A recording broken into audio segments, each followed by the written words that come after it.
de Cascari. Pero antes volvemos a poner la mirada en los bonos. Recuperamos uno de los temas que ya les adelantábamos ayer y es lo que está sucediendo en el mercado de la deuda. Un mercado donde lo veíamos hace apenas unos instantes, los rendimientos de los bonos siguen subiendo y en ese contexto de subida de tipos de interés en los principales bancos centrales del mundo, o al menos ante esa expectativa, lo que estamos viendo es cómo la era de los bonos con rentabilidades negativas está llegando a su fin. Marta Vilar, cuéntanos.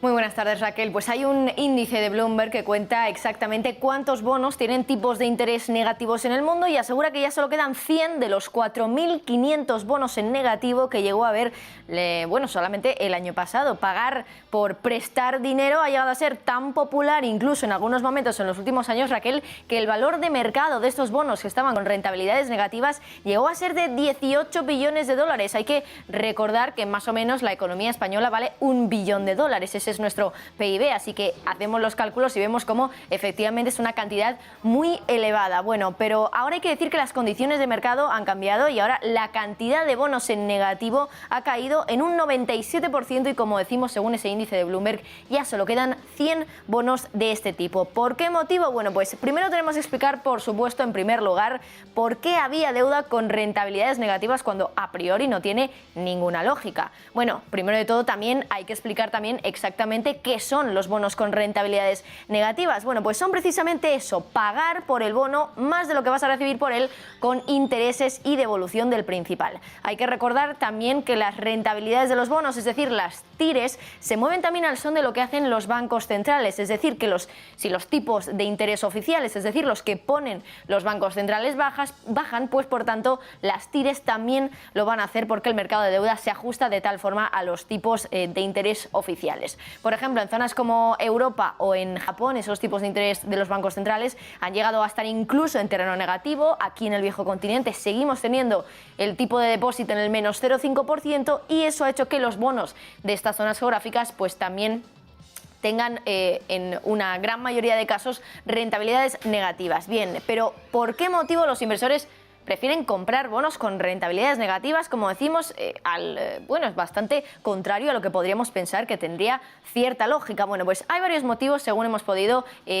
investigar aquí en Negocios Televisión. Por un lado, porque los inversores al final pueden optar por no llevar ese bono a vencimiento y terminar vendiéndolo más arriba del precio al que lo han acabado comprando, porque creen que puede haber inversores que quieran comprarlo pues en el futuro, aunque el precio haya subido incluso más. También puede ser porque los tipos oficiales de las zonas donde viven, por ejemplo, estos inversores, sean más negativos todavía que las TIRES y que por eso pues pueden perder menos dinero teniendo un bono, aunque tenga una rentabilidad negativa, por ejemplo, del menos 0,2%, si tenemos en cuenta que, por ejemplo, los tipos oficiales de esa zona, por ejemplo, en Europa, el menos 0,5% de los depósitos, pues claro, ahí tenemos como, evidentemente, invertir en un bono con una rentabilidad del menos 0,2 es mejor, entre comillas, que invertirlo en un depósito que te está dando un menos 0,5%.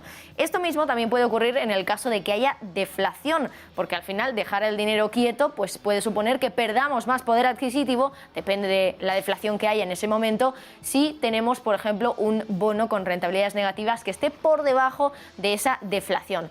Por último, también da seguridad, algunos emisores dan mucha seguridad y a algunos inversores también les da igual tener bonos con rentabilidades negativas siempre y cuando ese emisor dé la certeza, podríamos decir, aunque al final en mercados financieros respecto a los impagos o pagos nunca hay certeza realmente, ese inversor da cierta seguridad y pues los inversores al final prefieren que, aunque se les vaya a pagar un poquito menos al final, al vencimiento, pues al final que haya cierta certeza de que se les va a pagar aunque sea algo.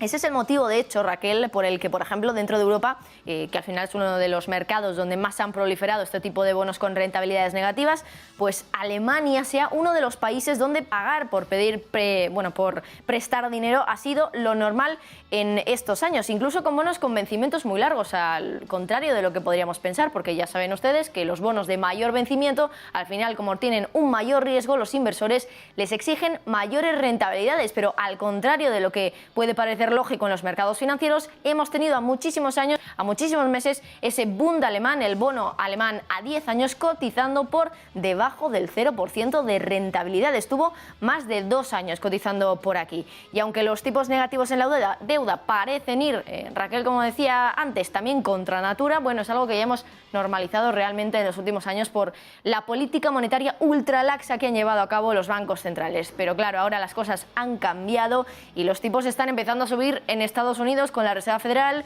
pues también en Reino Unido con el Banco de Inglaterra, y en Europa se espera que también estemos a la vuelta de la esquina con esa subida de tipos de interés. Incluso algunos expertos hablan ya del mes de junio. Estaría realmente muy cerquita. Las TIRES, por tanto, en el caso de que esos bonos, esos tipos de interés oficiales, de los bancos centrales empiecen a subir, las TIRES también, ante esa expectativa, están empezando a subir, y la pregunta es si alguna vez en la historia, Raquel, volveremos a pagar por prestar dinero. Bueno, pues muchísimas gracias, Marta. Desde luego que es una tendencia